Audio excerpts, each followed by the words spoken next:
Hola, soy Carmen Reimóndez, soy arqueóloga y conservadora de patrimonio en la Delegación de Cultura de Cádiz. En este caso os traigo un ejemplo práctico de cuáles son los agentes y los criterios que se barajan a la hora de decidir qué conservar y qué no en esas intervenciones preventivas que se suelen realizar en las ciudades, ¿no? Estos son casos que no se suelen publicar, no solo por la falta de estudios que hay al respecto, sino también porque podrían conllevar responsabilidades. En este sentido, me gustaría que lo vierais con mente amplia, sabiendo que hace unos años ya que se realizó esta intervención y teniendo en cuenta que todos los agentes que intervinieron en el proceso lo hicieron con conciencia de su responsabilidad e intentando hacer lo mejor que se podía en ese momento. Agentes y criterios en la decisión de conservar. Un estudio de caso en arqueología urbana. Todos sabéis que nuestra legislación promueve la realización de intervenciones arqueológicas previamente a la realización de obras en cascos históricos o en zonas protegidas. Intervenciones que, por otro lado, constituyen el 80% de las intervenciones arqueológicas que se realizan en la actualidad. En estas intervenciones se establece un momento decisivo cuando se determina qué es lo que se debe conservar o no de los restos que han aparecido en las actuaciones arqueológicas. Pero ¿cómo se decide esto? Realmente no existe un protocolo definido. Hay algunos autores que se han preocupado por el tema y han ofrecido una serie de criterios para ver qué se debe barajar o cómo se debe decidir esta cuestión. Yo he hecho una comparativa de algunos de ellos y viendo un poco los criterios que ofrecen, los he establecido en varios grupos. Casi todos coinciden en que un elemento a conservar debería tener una singularidad especial, tener un valor histórico que le diera una rareza o una excepcionalidad en el resto de los elementos de su mismo grupo y que le diera un carácter especial para poder conservarlo. Por otro lado, también inciden en que hay un aspecto simbólico de apropiación de la sociedad, ver un poco cuál es el sentimiento de identidad que la población puede tener al respecto con estos elementos que están apareciendo. Y en cuanto a los valores estéticos y formales, hay autores que hablan de que los elementos más frágiles que tengan que ser conservados deben ser intervenidos. Pero realmente cuando hablan de este tipo de criterios se suelen referir a yacimientos que están en medio del campo, dispersos, y que evidentemente a la hora de decidir qué conservar y qué no deberían ser tenidos en cuenta los que tienen más riesgo de perderse. Cuando estamos hablando de elementos urbanos, ellos dicen que tienen que tener criterios de monumentalidad, de una mínima lectura, para que cuando se deban conservar se puedan también entender, ¿no? Y por último, hay un conjunto de valores que son de uso. Tanto Zafra de la Torre como Nicolau dicen que tienen que tener en cuenta la capacidad de musealización de estos elementos que están apareciendo. Pasemos a la práctica. ¿Qué ocurre en la realidad? Os traigo como ejemplo práctico una intervención arqueológica que realizamos en Jerez de la Frontera, en la calle Castellanos y Plaza de Carmen 4. Era un inmueble donde se iban a construir 17 viviendas y un garaje, que estaba constituido por dos viviendas diferentes. La de Plaza del Carmen había tenido una obra anterior, estaba totalmente demolida y solo conservaba parte de una estructura de hormigón del edificio antiguo que se abandonó. Y el edificio de calle Castellanos, que conservaba su fachada y la primera crujía, pero muchos lienzos interiores estaban demolidos.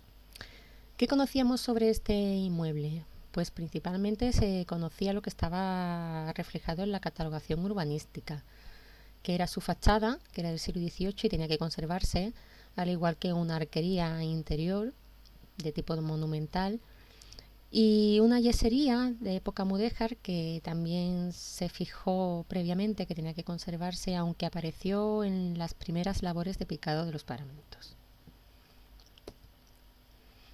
De esta forma, la vivienda tenía una catalogación doble: conservación arquitectónica en lo emergente y protección arqueológica en el subsuelo. De esta forma, la actividad arqueológica que se planteó tenía tres fases. La primera, un análisis arquitectónico de todo lo que quedaba en pie, para pasar a una fase de intervención en el subsuelo, primero con excavación de sondeos y una vez sondeado el terreno pasará a la excavación en extensión de toda la zona.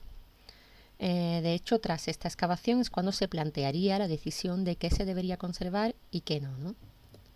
Y posteriormente se llevaría a cabo un control de obra, un seguimiento de toda la ejecución de la obra posterior y la reintegración de la arquería que debería de ser desmontada para volver a montarse de nuevo, ¿no? Una vez realizado el garaje.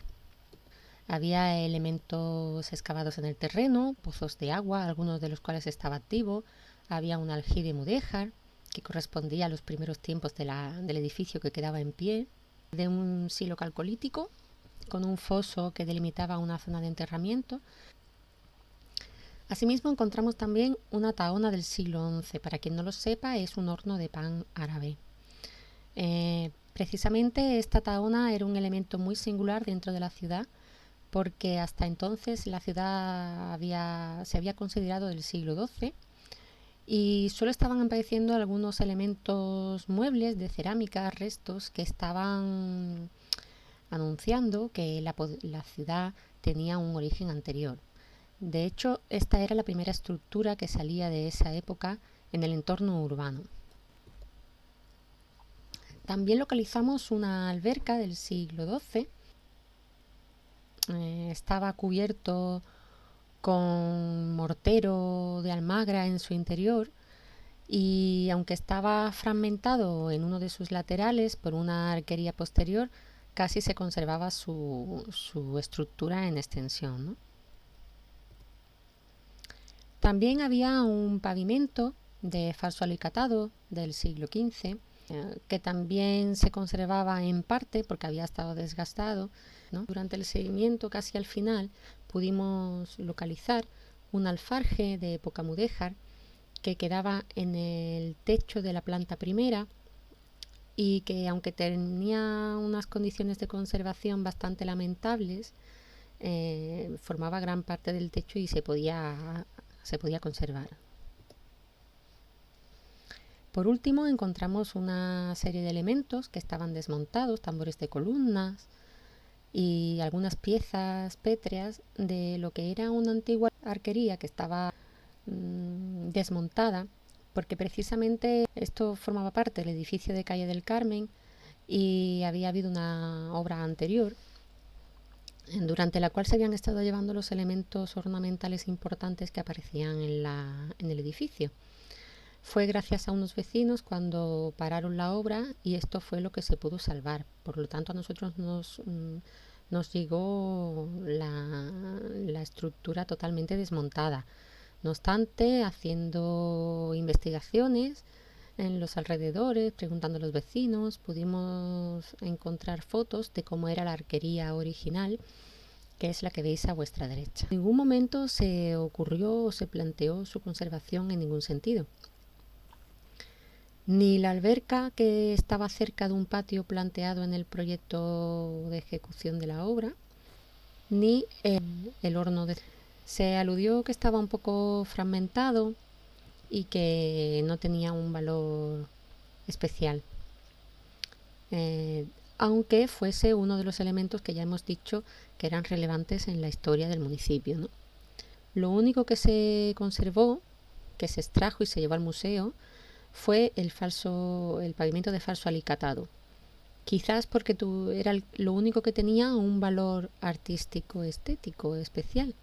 De los elementos emergentes, la arquería se desmontó y se volvió a montar, con lo cual ya estaba fijado que se iba a conservar. Y la yesería mudéjar fue un tema complejo porque, aunque se planteaba su conservación in situ desde el principio, había cuestiones de mantenimiento que no estaban aseguradas. Estaba en una zona interior de la galería, ni en zona abierta ni en zona cubierta totalmente, con lo cual el mantenimiento del elemento en sí no estaba asegurado.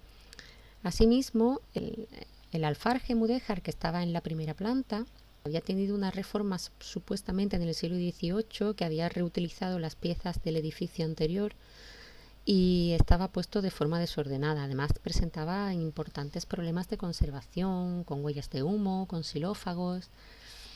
En todo caso, se preguntó al propietario del inmueble si él prefería conservarlo in situ, ya que allí iba a haber una vivienda y ese techo podía haberse quedado en su sitio, ¿no? Evidentemente el propietario dijo que no, eso conllevaría muchos problemas de conservación, invertir, y eran cuestiones que no se planteaba en ese momento.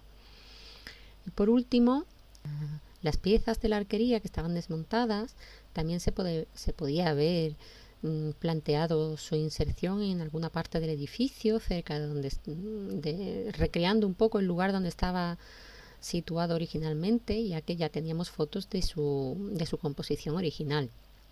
De esta forma, si hacemos una comparativa entre los criterios que se barajan en la teoría de lo que debe barajarse a la hora de decidir si se conserva un elemento o no, y lo que realmente sucede en la práctica, vemos que no coinciden.